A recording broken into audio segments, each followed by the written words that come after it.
Très exactement, enfin le 20 janvier, donc en principe, et malgré qu'un certain nombre disent non, il va pas arriver à être effectivement instauré ou institué, ça va être compliqué. Mais justement, je voudrais faire un peu non pas de politique fiction, mais de politique prédiction avec vous, Nicolas Mirkovich. Je rappelle votre livre remarquable sur l'Empire américain. Comment vous voyez les choses un peu avec ce monde bouleversé et en gésine en ce moment? C'est ce qui est sûr et certain, c'est qu'on ne va pas s'ennuyer. Trump est arrivé vraiment comme un éléphant dans un magasin de porcelaine. De nouveau, on nous avait dit qu'il ne pouvait pas y arriver. Il y a eu la tentative d'attentat. On voit qu'il y a encore beaucoup de personnes dans les médias aux États-Unis, dans certains médias en tout cas, même au sein de l'ancien gouvernement de Biden, qui n'accepte pas la victoire de Trump. Pourtant, il a un mandat clair. Il a le vote populaire, le Sénat, la Chambre des représentants, la présidence. Donc, il a presque le tapis rouge pour faire ce qu'il veut. Il va falloir qu'il aille très vite. Il va falloir qu'il aille très vite parce qu'il va rencontrer de nouveau les mêmes types de problèmes qu'il a rencontrés la première fois. Il va encore avoir des bâtons dans les roues par une partie de l'administration. Il va encore avoir la planche savonnée par une partie des médias. Je pense quand même qu'il y a pas mal d'eau qui a coulé sous les ponts, que ça va être un peu plus facile pour lui, mais ça va pas être une sinécure. Et de tous les problèmes qu'il va rencontrer, Trump l'a déjà dit, c'est the problem within. Son plus grand problème, ça va être les bâtons dans les roues qu'il va rencontrer. De l'intérieur, vous voulez dire, oui. Voilà, de l'intérieur. Des administrations qui veulent pas mettre en place les politiques qui ont été demandées par Trump et qui ont été demandées par le peuple américain. Il va falloir donc qu'il aille très vite pour montrer cette fois-ci qu'il n'est pas venu pour rigoler. Il s'est fait avoir la première fois, lors de son premier mandat, parce qu'il était naïf, mal entouré. Il n'avait pas l'expérience de tout cela, il faut le dire. Zéro expérience. Je pense que lui-même pensait à l'époque que le président des États-Unis était l'homme le plus puissant du monde. Il s'est rendu compte que c'était pas si évident que ça. Là, cette fois-ci, il arrive avec une équipe de personnes fidèles. Et tous les commentateurs le reconnaissent. Il veut vraiment des personnes qui lui restent fidèles. Il a été trahi. Il avait déjà dit lors de son premier mandat, il avait pris des personnes comme John Bolton, qui avait poignardé dans le dos, Jeff Sessions, des personnes qui étaient du parti, mais qui n'étaient pas fidèles. Il s'est entouré les gens de la justice, là, de Department of Justice également, à l'époque. Oui. Exactement. Il y avait des personnes dans son propre camp, même dans son équipe, qui étaient en train de lui savonner la planche. Donc il a compris, et là, c'est pour ça qu'il va arriver avec des personnes, je pense, plus intègres, je ne sais pas si on peut dire ça, mais en tout cas plus proches de lui, qui ne vont pas le trahir. Parce qu'il faut qu'il aille extrêmement vite. Et on voit dans son équipe, il a une équipe qui rassemble des personnes de sensibilité politique quand même assez différentes, entre une Tulsi Gabbard et une Huckabee. On n'a pas les mêmes types de personnes dans les personnes qui sont nommées. Mais je pense que ce sont des personnes qui vont faire... Enfin, il a leur confiance et il sait que s'il veut que sa politique fonctionne, il doit avoir des personnes qui ne vont pas flancher, qui ne vont pas être séduits par les sirènes des médias, qui ne vont pas balancer sur ce qu'il fait. Donc, il doit aller vite et il doit donner des résultats rapidement. C'est-à-dire qu'il doit montrer aux Américains que oui, en effet, il y a une partie de l'administration qui ne fait pas son travail, qui ne met pas en place les politiques que les Américains ont décidées. Il va falloir qu'il le montre très rapidement pour gagner en crédibilité et pour justement montrer aux médias, on va dire, les néoconservateurs ou les démocrates, qu'il y a beaucoup de choses qui ne vont pas au sein même des États-Unis. Et je ne parle même pas de la politique étrangère, qui est là, on est en effet, comme vous le disiez, on est dans c'est une tectonique des plaques assez incroyable. Tout est en train de bouger. Et même Trump, ces derniers jours, qui commence à dire je voudrais récupérer le Panama, je voudrais récupérer le Groenland. Le Canada. Le Canada. Il part du gouverneur Trudeau, qui va vraisemblablement donner sa démission cette semaine.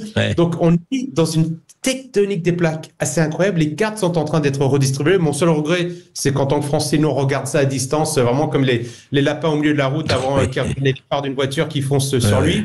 Et vous vous rappelez, Nicolas Mirkovich, c'était amusant de voir quand Trump et Musk sont venus à l'inauguration de Notre-Dame de Paris, à la résurrection et à la réouverture de Notre-Dame de Paris, il fallait voir les regards des politiques français sur Musk et Trump. C'était assez rigolo. Ah oui, c'était incroyable. On voyait à quel point on était vraiment des pieds nickelés ou des petits joueurs par rapport à ces deux personnes-là qui vont changer, ils vont profiter de la situation.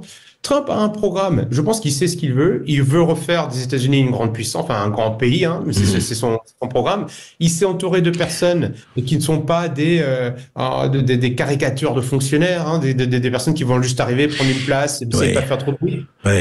Entouré d'une personne comme Musk, pour revoir. Il a créé le département de l'efficacité du gouvernement. Réduire les dépenses de l'État, ça nous fait rêver à nous, hein. Ah oui, c'est incroyable, c'est du bon sens, et aucun autre président avant Trump avait osé s'attaquer comme ça au millefeuille administratif. C'est vrai. Le simple fait de le faire est quand même quelque chose d'extrêmement courageux, et pour autant, il va pas faire des États-Unis un petit pays. Il veut que les États-Unis demeurent un grand pays parce que c'est dans l'intérêt des Américains. Et on peut comprendre cette position-là. Nous aussi, on aimerait un président qui défend les intérêts des... Mais justement, Nicolas Birkovitch, est-ce que quand même on peut dire, est-ce que Musk ne va pas, alors on a parlé très longuement de ce qui s'est passé, que Musk a relancé avec la dimension Musk, ça veut dire mondiale, ce qui s'est passé depuis 20 ans en Angleterre avec les terribles affaires de viol et de proxénétisme sur des très jeunes filles. Est-ce que surtout, il va faire un grand entretien avec l'AfD allemand, le parti allemand qui est plutôt considéré comme d'extrême droite et plutôt boycotté, en tout cas ici en Europe, et puis en plus, enfin avec un certain nombre de gens, et d'ailleurs il dit qui Starmer doit s'en aller, est-ce qu'il n'empiète pas un tout petit peu sur le domaine réservé quand même en Amérique de Trump? Alors, c'est clair que Musk est en roue libre. Là, il dit tout ce qu'il pense, il n'a plus aucun filtre. Ouais. Je pense que s'il le fait, c'est parce qu'il voit que les partenaires historiques des États-Unis ne sont pas à la hauteur. Donc lui, il chamboule, il se permet de dire quelque chose même un Trump n'oserait pas dire au niveau du grand public. Ils veulent de nouveaux partenaires en Europe. Je pense que là, c'est clairement le message de Musk. Ouais. L'Union européenne ou que ce soit l'Europe tout court, ils veulent des nouveaux contacts, et c'est pas avec Starmer en Angleterre, c'est pas avec Scholz en Allemagne qui vont y arriver. Donc, je pense qu'il annonce des couleurs. Et c'est un peu le rôle qu'il a dans ce gouvernement. Alors, il ne sera pas dans le gouvernement, Musk. Hein. C'est vrai. Là, il est nommé par Trump sur une mission bien spécifique, mais il n'est pas dans le gouvernement. Il reste un homme libre. Et je pense qu'aujourd'hui, tant qu'il n'est pas dans le gouvernement, il a le droit de dire ce qu'il pense, qu'on soit d'accord ou pas d'accord, mais il y a des choses que tweet Musk que je trouve juste absolument génial, et puis d'autres, je dis, je suis un petit peu, peut-être pas choqué, mais mais c'est un homme libre. C'est ça la liberté. Justement, quand vous parlez, effectivement, il peut dire, et d'ailleurs Trump peut le laisser dire, puisque Trump ne peut pas dire ce qu'il dit, mais ce matin, d'ailleurs, Maud Koffler vient passer ce qu'a dit ce matin devant les ambassadeurs, Emmanuel Macron.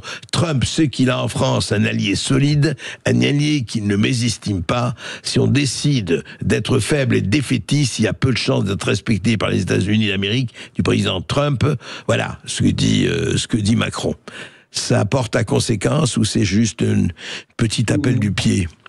Non, oui, Macron, c'est clair, il a compris qui était le patron maintenant. Donc, malheureusement aussi, Macron, comme de nombreux responsables politiques de l'Europe de l'Ouest, étaient plutôt dans le camp anti-Trump, pas juste pro-hariste. Ils étaient quand même assez anti-Trump. Ils ont parlé du populisme, de tout ce que Trump était en train de faire avec son entourage, que c'était pas bien pour la démocratie. Donc maintenant, évidemment, ils se font plus, ils font les canards, j'ai envie de dire. Ils se font plus discrets parce que Trump, lui, il a une mémoire longue. Trump, il sait qui a dit quoi. Et il va pas parler. Alors évidemment, c'est dans l'intérêt de Trump et de Macron d'avoir de bonnes relations. La France, non, bien sûr, c'est pas.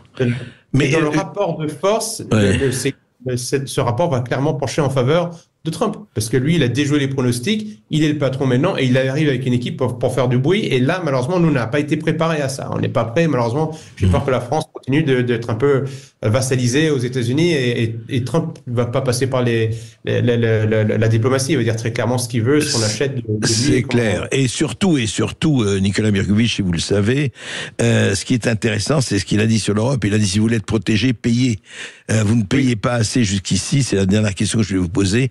Qu'est-ce que ça peut changer pour l'Europe en général et pour la France en particulier, en général par rapport au nouveau rapport de force et par rapport à ces plaques tectoniques qui bougent sans arrêt? Alors, Trump est un négociant. C'est un homme d'affaires. Il n'est pas arrivé comme ça avec, même s'il a peut-être une cuillère en argent dans la bouche quand il est né. C'est un négociant très riche. Il va négocier. Lui, il a une vision pour les États-Unis. Il va parler avec les grands responsables politiques de ce monde et il va voir ce qu'il peut gagner et qu'est-ce qu'il peut négocier qui vont aller dans le sens de cette grande vision. Il va le faire avec Xi Jinping en Chine. Il va le faire avec Modi en Inde. Il va le faire évidemment avec Poutine en Russie. Bien sûr. Et il va parler aussi à l'Union européenne. Il va parler à la France et il va négocier. On parlait de risque tout à à l'heure, c'est vraiment ça. Moi, je te donne ça, toi, tu me donnes ça. Qu'est-ce qu'on peut avoir? Comment est-ce qu'on peut trouver un type d'entente, oui. On deal. C'est l'art du deal, comme il disait. C'est l'art du deal. C'est exactement ça. Qu'est-ce que tu me donnes? Qu'est-ce que tu veux? Qu'est-ce qu'on peut faire? Je pense qu'il est encore jusqu'à présent en faveur de la paix, et donc du coup il préfère négocier. C'est le do commerce, hein. Donc du coup, comment est-ce qu'on peut plutôt faire des bonnes affaires, ou faire des affaires, ou se répartir des territoires? Tu vends le pétrole là, je vends le pétrole là, et puis on évite de se marcher sur les plates-bandes des uns des autres. Donc ça va être intéressant. Qu'est-ce que la France peut donner ou réclamer? Ça, c'est le sujet qu'on doit se poser. On doit toujours se poser la question, quel est notre intérêt? Malheureusement, Emmanuel Macron n'a pas grand-chose aujourd'hui à échanger avec Donald Trump. Qu'est-ce qu'il peut décemment proposer à Trump qui pourrait l'intéresser? Et le problème, c'est qu'on risque de se retrouver dans une situation où Trump va dire moi j'ai négocié avec Poutine, l'Ukraine s'est réglée, vous maintenant l'OTAN, vous ne participez pas assez. Il a dit, hein, il y a peu de temps. Oui, il faut que vous payiez. Il a dit. Jusqu'à 5% du PIB. La norme de l'OTAN aujourd'hui, c'est 2% du PIB. Il a parlé, alors c'est sa façon aussi, je pense qu'il annonce le pire. Pour négocier ensuite, oui. Pour négocier, c'est sa tactique, mais 5%, c'est gigantesque. Comment est-ce que la France pourrait investir 5% de son PIB dans l'OTAN, alors qu'on n'a pas d'argent pour les hôpitaux, pour les écoles, pour la sécurité, pour la justice, pour la police? Et on risque de se retrouver dans cette situation un petit peu vassalisée, où Trump va clairement nous donner des ordres. Et tant qu'on n'aura pas retrouvé, nous, un petit peu de souveraineté, comme l'avait fait à son époque De Gaulle, Macron va avoir du mal. Macron ou ses successeurs. De Gaulle était capable de dire aux Américains, je ne veux plus de base militaire en Bien France, sûr, et il le faisait. Je me retire Voilà, donc je ne vois pas Macron avoir ce genre de discours. Ça serait bien qu'il ait, hein, mais je ne le vois pas. Donc, on risque de se retrouver dans une situation où on va encore se faire dicter notre rôle en Europe et dans le monde. Et ça, c'est pas forcément bon pour nous. Et surtout... L'élection et l'arrivée au pouvoir de Donald Trump, un personnage controversé et atypique, marque une étape importante dans l'histoire des États-Unis et des relations internationales. Nicolas Mirkovitch, auteur et géopolitologue, dans son ouvrage « L'Amérique Empire et des dons temporis », offre une analyse pertinente de ce phénomène en le plaçant dans un contexte global. Trump, élu en 2016 et arrivé au pouvoir en 2017, a incarné un rejet des élites traditionnelles et une volonté de bouleverser l'ordre établi. Son slogan « Make America Great Again » reflète une nostalgie d'une Amérique dominante sur la scène mondiale, mais aussi un repli nationaliste face à une mondialisation perçue comme néfaste pour les classes moyennes et populaires. Son discours populiste a séduit une partie de l'électorat frustré par la stagnation économique, l'augmentation des inégalités et l'impression que les dirigeants politiques traditionnels ne répondaient plus à leurs attentes. Nicolas Mirkovitch analyse l'ascension de Trump comme le symptôme d'un empire américain en mutation. Pour lui, l'Amérique, puissance hégémonique depuis la Seconde Guerre mondiale, est confrontée à de nombreux défis. L'émergence de nouvelles puissances, comme la Chine et la Russie, remet en question son rôle de leader mondial. Trump, avec son approche America First, a cherché à recentrer la politique américaine sur ses intérêts nationaux, abandonnant partiellement son rôle traditionnel de garant de l'ordre international. Cela s'est traduit par une remise en question des alliances historiques, comme l'OTAN, une guerre commerciale avec la Chine et un désengagement de certains conflits internationaux. Ce choix, souvent critiqué par les élites diplomatiques, reflète toutefois un pragmatisme qui séduit une partie de la population fatiguée de voir des milliards de dollars dépensés à l'étranger, alors que des problèmes internes, comme les infrastructures ou les systèmes de santé et d'éducation, restent non résolus. Cependant, cette approche a aussi engendré des tensions. La politique étrangère de Trump, imprévisible et parfois agressive, a déstabilisé de nombreux partenaires internationaux. En interne, son style de gouvernance, marqué par des tweets provocateurs et des décisions controversées, a polarisé le pays. Nicolas Mirkovitch met en lumière la division profonde au sein de la société américaine, où deux visions opposées de l'Amérique s'affrontent. L'une, portée par Trump, prône un retour aux valeurs conservatrices et une identité nationale forte. L'autre, plus progressiste, défend des valeurs d'ouverture, de multiculturalisme et de justice sociale.